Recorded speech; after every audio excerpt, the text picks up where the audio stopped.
Rolls Royce दुनिया भर में अपनी लग्जरी कारों के लिए मशहूर रहा है। इस कंपनी की स्थापना सन 1904 में चार्ल्स और हेनरी रॉयल्स ने की थी। इन दोनों ने एक साथ मिलकर कारों का निर्माण और बिक्री शुरू की, जिसके बाद कंपनी का नाम रोल्स रॉयस पड़ा। सन 1920 में दुनिया के नक्शे पर ब्रिटेन का परचम बुलंद था और साथ ही ब्रिटेन की सबसे मशहूर कार निर्माता कंपनी रोल्स रॉयस का भी खासा रुतबा हुआ करता था। लेकिन एक भारतीय राजा की शान में गुस्ताखी उस वक्त की दुनिया की सबसे बड़ी कार कंपनी को भारी पड़ी, जिसके बदले में इस कंपनी की न केवल किरकिरी हुई बल्कि उन्हें लिखित में माफी भी मांगनी पड़ी। ये वक्त था सन 1920 का, जब इंग्लैंड की सड़कों पर अलवर के महाराजा जयसिंह प्रभाकर घूम रहे थे। बदन पर अंग्रेजी लिबास था और रंगत भारतीय की। ऐसे ही घूमते हुए उनकी नजर रोल्स रॉयस के शोरूम पर पड़ी। उत्सुकतावश वो शोरूम में दाखिल हो गए और वहां पर मौजूद गाड़ियों के फीचर्स और कीमत के बारे में जानने के लिए सेल्समैन से बात करने लगे। साधारण वेशभूषा और एक भारतीय चेहरे को देखकर उस सेल्समैन ने राजा जयसिंह को ऊपर से नीचे तक देखा और उन्हें शोरूम से बाहर निकाल दिया।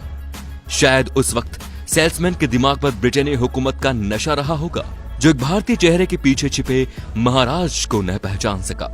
शोरूम से बाहर निकलने के बाद जयसिंह सीधे होटल पहुंचे और अपने नौकरों को कहा कि रोल्स रॉयस के शोरूम को तत्काल इस बात की सूचना दी जाए कि अलवर के महाराजा जयसिंह शोरूम पर आ रहे हैं। महाराजा के आगमन की खबर शोरूम तक पहुंचते ही वहां पर अफरा तफरी मच गई और तत्काल आओ भगत के लिए रेड कार्पेट बिछा दिया गया। दिए गए समय के अनुसार जयसिंह अपने शाही लिबास और जेवरातों को पहने हुए शोरूम पर पहुंचे। बेशक उनकी मुलाकात उस सेल्समैन से भी हुई थी, लेकिन उन्होंने बस शोरूम में मौजूद कारों के बारे में पूछताछ की। उस वक्त शोरूम में केवल 6 कारें मौजूद थी।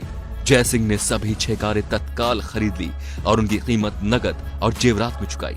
जयसिंह ने कारों की कीमत के साथ साथ उनकी डिलीवरी चार्जेस का भी बखूबी भुगतान किया। कारों को खरीदने के बाद महाराजा जयसिंह वापस अपने वतन लौट चुके थे।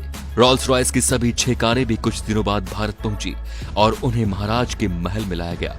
उस दौर में रोल्स रॉयस की कारें शाही शान की पहचान हुआ करती थी, लेकिन जयसिंह के जहन में अभी भी अपनी बेइज्जती का घाव ताजा था। उन्होंने उन सभी कारों को शहर का कचरा साफ करने के लिए म्युनिसिपैलिटीज के हवाले कर दिया और हर रोज ये कारें शहर का कचरा उठाने लगी।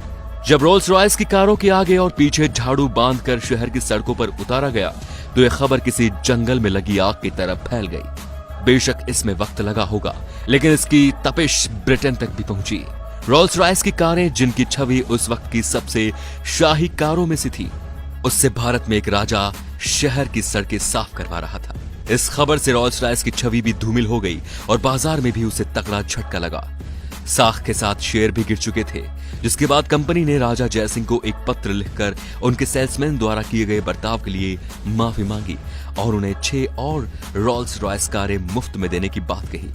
राजा जयसिंह ने रोल्स रॉयस के माफीनामे को मान लिया और म्युनिसिपैलिटीज को आदेश दिया कि अब वो कारों से कचरा न उठाएं। इस तरह जयसिंह ने बड़े ही सूझबूझ से ब्रिटेन की सबसे बड़ी कार कंपनी रोल्स रॉयस का गुरूर तोड़ दिया।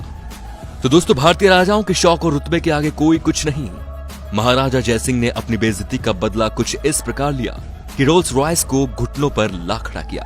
आज भी यह कहानी सुनकर हर भारतीय का सीना चौड़ा हो जाता है।